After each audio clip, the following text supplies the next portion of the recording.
Une rupture inattendue secoue le pays, un tournant inattendu. Un pays parmi les plus pauvres du monde, tout en voyant des nations plus riches continuer à stagner malgré les ressources et les aides externes. Que signifie cette transformation pour les populations locales, surtout sous la direction d'Ibrahim Traoré? Un avenir résilient est-il vraiment possible? Cette histoire raconte comment un pays, longtemps pris dans la dépendance, a pu renverser la situation en seulement 3 ans. Ibrahim Traoré, à la tête de ce mouvement, démontre que même les nations les plus vulnérables peuvent retrouver leur souveraineté en réorganisant leurs priorités et en agissant sur les leviers essentiels. Les résultats sont tangibles, un système agricole revitalisé, des infrastructures énergétiques durables et une autonomie financière croissante. Et ces changements offrent à la population non seulement de meilleures conditions de vie, mais aussi un avenir plus prévisible et indépendant. Mais la vraie question demeure, comment un tel bouleversement a-t-il été rendu possible? Et quelles leçons peuvent en être tirées pour d'autres nations en crise? Ce n'est pas un simple changement politique, c'est une révolution silencieuse qui se joue. En 3 ans, un pays qui dépendait des importations agricoles et des aides internationales est devenu un acteur autonome sur la scène régionale. La transformation du Burkina Faso sous la direction d'Ibrahim Traoré est un exemple frappant de résilience. Longtemps dépendant des importations alimentaires et d'une aide extérieure qui dictait ses choix économiques, le pays a amorcé une série de réformes audacieuses. Chaque secteur, y essaie de l'agriculture à l'énergie, en passant par l'eau et la finance, a été réorganisé pour remplacer la dépendance par une chaîne de valeur locale. Par exemple, la Red Gold Factory a permis de stabiliser la production agricole locale, réduisant la dépendance aux importations de produits alimentaires et augmentant les revenus des producteurs. Cette initiative a été soutenue par des investissements dans les infrastructures de transport et d'énergie, comme le projet d'électrification solaire des villages et la construction du barrage Ziga 2 pour sécuriser l'approvisionnement en eau. Ces projets, loin d'être isolés, forment un tout cohérent où chaque maillon renforce l'autre, créant ainsi un système plus résilient et autonome. Ibrahim Traoré, leader du Burkina Faso, incarne le changement. Depuis sa prise de pouvoir, il a mis en place une stratégie audacieuse pour renforcer l'autonomie du pays. Sa vision repose sur la réorganisation systématique des secteurs clés, l'agriculture, l'énergie, l'eau et la finance. Plutôt que de s'appuyer sur des aides extérieures, il a choisi de créer un environnement propice à l'autosuffisance en alignant les projets sur des objectifs mesurables et en s'appuyant sur la capacité des acteurs locaux. Les premiers résultats en ont été visibles dès les premières années. La Red Gold Factory, par exemple, a transformé les récoltes locales en produits de valeur, permettant aux producteurs de stabiliser leurs revenus. Simultanément, le projet d'électrification solaire a permis aux villages de sortir de l'obscurité, ouvrant la voie à une nouvelle forme de développement local. Ces changements ont eu un impact direct sur la vie quotidienne des citoyens, améliorant leur qualité de vie tout en instaurant un sentiment de responsabilité collective. La mise en place d'un système financier local avec des microcrédits et des dépôts internes a également renforcé l'autonomie économique tout en limitant la fuite des capitaux vers l'extérieur. Cette approche pragmatique a ouvert un chemin vers la souveraineté réelle en inscrivant les réformes dans le quotidien des Burkinabés. La transformation du Burkina Faso a commencé de manière fulgurante avec la décision d'Ibrahim Traoré de s'attaquer directement aux problèmes de dépendance alimentaire et énergétique. Dès le début, les projets ont été lancés simultanément pour garantir l'efficacité. La Red Gold Factory pour stabiliser l'agriculture, des routes pour connecter les zones rurales et l'électrification solaire pour éclairer les villages. Le changement était visible dès les premières semaines, mais le véritable tournant est survenu lorsqu'une série d'infrastructures liées entre elles a commencé à produire des effets cumulatifs. L'impact a été immédiat.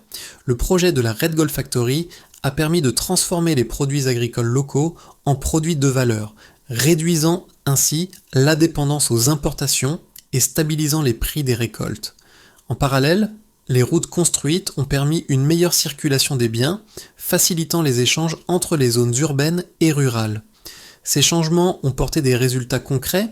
Voilà, mais la véritable révolution a eu lieu lorsque le pays a commencé à retrouver son autonomie énergétique avec l'installation de panneaux solaires dans les villages. Cette évolution a marqué un point de bascule décisif. Au fil des mois, l'effet de ces réformes est devenu plus tangible. Le pays a progressivement remplacé son ancien modèle de dépendance par un système intégré. L'énergie solaire a permis d'éclairer les écoles et les hôpitaux, prolongeant ainsi les heures d'activité et augmentant la productivité. L'eau, grâce au barrage Ziga 2, a renforcé la sécurité alimentaire et sanitaire, assurant une irrigation stable même en période de sécheresse. En outre, le retour des capitaux dans le pays, grâce à la Burkenbank, a favorisé l'émergence d'une économie interne dynamique. Cette dynamique a pris de l'ampleur et chaque projet a renforcé l'autre. La combinaison d'une agriculture revitalisée, d'une énergie stable, d'un système d'approvisionnement en eau fiable et d'un financement local a créé un modèle de développement cohérent. La résistance économique face aux crises extérieures a augmenté et le pays a commencé à faire face à des défis mondiaux sans se retrouver à la merci des décisions externes. Ce fut un changement radical dans la façon dont les Burkinabés percevaient leur avenir. Les résultats des réformes mises en place par Ibrahim Traoré sont mesurables et impressionnants. Par exemple, le taux d'électrification du Burkina Faso a connu une augmentation spectaculaire. Avant 2022, moins de 15% des villages bénéficiaient d'un accès permanent à l'électricité. Aujourd'hui, ce chiffre dépasse 48%, ce qui a eu un impact direct sur la productivité des écoles, des ateliers et des hôpitaux. Cette augmentation rapide a changé la dynamique de la vie quotidienne, permettant un développement continu plutôt qu'une succession d'interruptions sporadiques liées à des coupures de courant. En ce qui concerne l'agriculture, la Red Gold Factory a joué un rôle essentiel dans la transformation des récoltes locales. Avant l'ouverture de l'usine, des milliers de tonnes de tomates étaient perdues chaque année, faute de pouvoir être transformées et vendues sur le marché. Aujourd'hui, l'usine permet de transformer ces tomates en produits à forte valeur ajoutée, créant ainsi des emplois et des revenus stables pour les agriculteurs locaux. En seulement 3 ans, l'usine a traité plus de 100 000 tonnes de tomates et a généré un revenu de plus de 8 millions de dollars, contribuant à stabiliser les prix sur le marché intérieur. Le barrage Ziga 2 a également montré son efficacité. En stockant plus de 40 millions de mètres cubes d'eau, il a assuré une irrigation stable pour plus de 600 000 personnes. Cette réserve d'eau a permis de stabiliser les récoltes vivrières, en particulier pendant les périodes de sécheresse, et a réduit la dépendance aux conditions climatiques imprévisibles. Ce projet a permis d'améliorer la sécurité alimentaire et de garantir une production agricole constante tout au long de l'année, ce qui a eu un effet direct sur les prix alimentaires et a renforcé la résilience du pays face aux crises climatiques. Enfin, l'impact économique a été mesuré par le retour des fonds nationaux dans le pays. Avant 2022, plus de 80% des dépôts bancaires étaient placés à l'étranger, échappant ainsi au circuit économique local. Grâce à la Burkenbank et à l'ouverture de 67 agences, près de 60% des dépôts ont été rapatriés, créant ainsi un flux de capitaux internes qui a permis de financer des projets de développement et d'accélérer la croissance des petites entreprises locales. Ce processus a non seulement stabilisé l'économie, mais a également renforcé la confiance des Burkinabés dans leur système financier. Un premier argument soutient que la dépendance aux importations et à l'aide extérieure est inévitable pour un pays comme le Burkina Faso, étant donné ses ressources limitées et sa position géographique en Afrique de l'Ouest. Selon cette thèse, toute tentative de réduire cette dépendance risquerait de fragiliser l'économie en imposant des investissements massifs dans des infrastructures que le pays n'est pas encore prêt à financer. De plus, cette approche pourrait entraîner des ruptures dans les chaînes d'approvisionnement et une instabilité sociale en raison de la rapidité des changements. En revanche, un deuxième argument, soutenu par les réformes mises en place par Ibrahim Traoré, affirme que l'autonomie est non seulement possible, mais aussi essentielle pour garantir un développement durable. En reliant les différents secteurs comme l'agriculture, l'énergie et la finance, le pays a pu créer un modèle intégré qui fonctionne indépendamment des flux extérieurs. En fait, cette stratégie a permis de renforcer la résilience du pays et de réduire les risques de vulnérabilité face aux crises internationales. Au lieu d'un système fragile, les infrastructures interconnectées créent un environnement plus stable et prévisible pour les citoyens. Les résultats des réformes menées sous la direction d'Ibrahim Traoré viennent contredire l'idée que la dépendance est une fatalité. Par exemple, l'augmentation de l'accès à l'électricité à plus de 48% dans les zones rurales et la stabilisation des récoltes grâce au barrage Ziga démontrent que les investissements dans les infrastructures locales peuvent non seulement être rentables, mais aussi contribuer à l'autonomie du pays. De plus, l'impact économique de la Burkenbank avec le rapatriement de fonds et l'augmentation des microcrédits montre clairement que la finance interne peut être un moteur de développement, réduisant ainsi la nécessité d'une aide extérieure. En réponse à l'argument selon lequel un changement trop rapide pourrait déséquilibrer les structures sociales et économiques, les données disponibles révèlent que les impacts de ces réformes ont été largement positifs. Les projets comme la Red Gold Factory ont permis de créer des emplois durables, tout en maintenant la cohésion sociale grâce à des initiatives locales qui ont inclus les communautés dans le processus de transformation. Plutôt que d'entraîner une rupture, ces réformes ont renforcé les bases économiques et sociales du pays, préparant le Burkina Faso à une croissance plus équilibrée. Après 3 ans de réformes audacieuses, le Burkina Faso a franchi un tournant décisif. Ce qui semblait autrefois une série de projets isolés a évolué pour devenir une dynamique cohérente et interconnectée. L'élévation de l'accès à l'électricité dans les zones rurales à plus de 48% n'est plus une simple statistique, elle est devenue la base sur laquelle repose toute une économie en mutation. Le barrage Ziga 2, qui fournit une eau stable à des centaines de milliers de personnes, ne représente plus seulement une infrastructure. Il est désormais l'épine dorsale de la sécurité alimentaire et sanitaire du pays. Ces transformations ne sont pas de simples changements temporaires, mais des avancées concrètes qui redéfinissent les attentes et les réalités quotidiennes des Burkinabés. Le véritable pivot se produit ici, à ce moment précis, où la souveraineté est devenue une habitude vécue et non plus un concept abstrait. Les réformes mises en place au Burkina Faso, sous la direction d'Ibrahim Traoré, ont eu des effets tangibles dans plusieurs domaines clés. Chaque groupe de la société, qu'il soit rural ou urbain, a ressenti les bénéfices de ces transformations d'une manière spécifique. Groupe des populations rurales, NN, les agriculteurs bénéficient directement des projets agricoles transformateurs, comme la Red Gold Factory. Les pertes de récolte sont désormais réduites et la transformation locale génère une plus-value importante. Ce changement a permis à de nombreuses familles agricoles de stabiliser leurs revenus tout en assurant une meilleure rentabilité de leurs produits locaux. En outre, l'accès à l'eau, assuré par le barrage Ziga 2, a permis une meilleure irrigation, augmentant les rendements agricoles même en période de sécheresse. Dans ces groupes des travailleurs urbains, DN, l'électrification de plus de 48% des zones rurales a eu un impact direct sur les activités des ateliers et des écoles. L'énergie fiable a permis de prolonger les heures de travail et d'enseignement, créant ainsi plus d'opportunités économiques.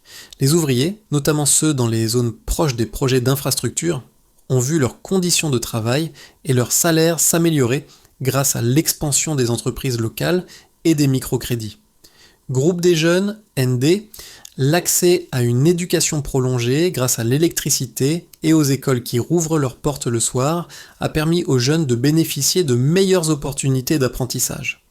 Les cours du soir sont désormais une réalité pour de nombreux jeunes issus de zones rurales, leur offrant un accès à l'éducation qu'ils n'avaient pas auparavant, augmentant ainsi leurs perspectives d'avenir et leur capacité à contribuer au développement économique du pays. Groupe des travailleurs financiers et des entrepreneurs locaux, KV. Les initiatives bancaires, comme l'expansion de la Burkenbank, ont permis une redistribution plus équitable des ressources financières dans le pays. L'ouverture de 67 agences et la diffusion de microcrédits ont renforcé l'économie locale, permettant aux petites entreprises de croître et de se stabiliser. Le retour des capitaux dans le pays a renforcé l'autonomie financière et réduit la dépendance aux financements étrangers, contribuant ainsi à une croissance économique plus durable.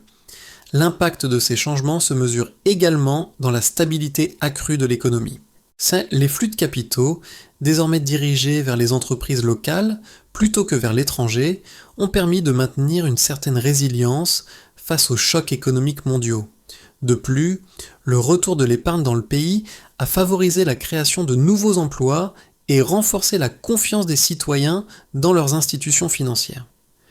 L'extension de l'électrification a non seulement amélioré la vie quotidienne des populations, mais elle a aussi permis à des secteurs entiers de croître, en particulier dans l'agriculture, l'éducation et les petites entreprises.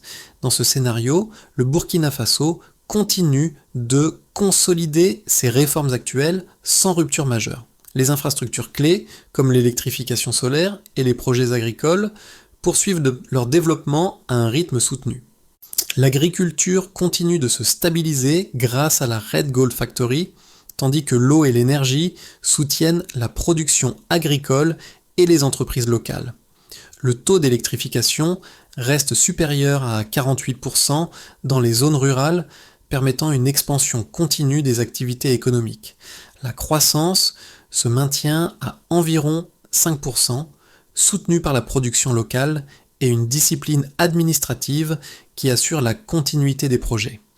Ce scénario présente une inertie positive, où les effets des réformes s'amplifient progressivement sans provoquer de bouleversement.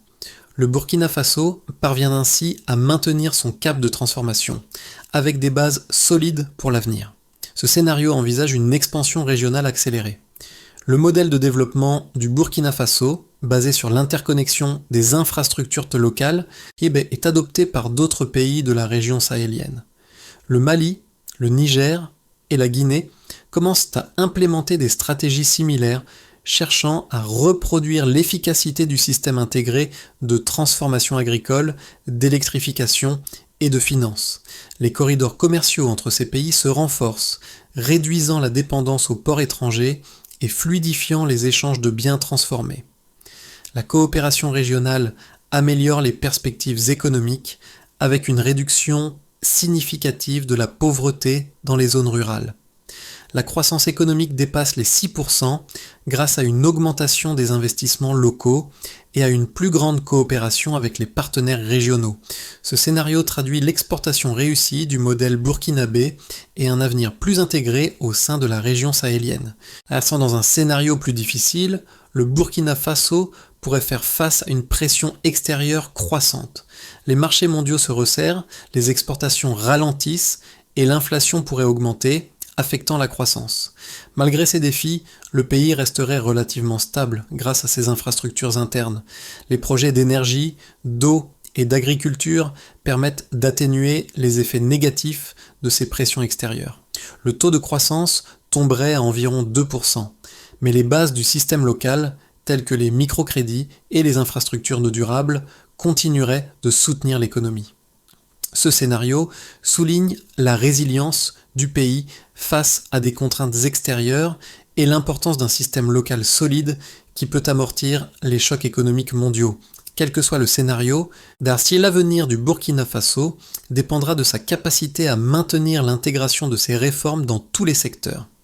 Une attention particulière devra être portée à l'expansion des infrastructures pour soutenir la croissance durable.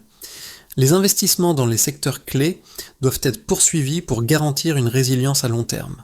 Une approche flexible et adaptable permettra de répondre efficacement aux défis économiques tout en capitalisant sur les réussites passées pour créer une économie plus forte et plus indépendante. Les transformations observées au Burkina Faso touchent directement plusieurs groupes de la population.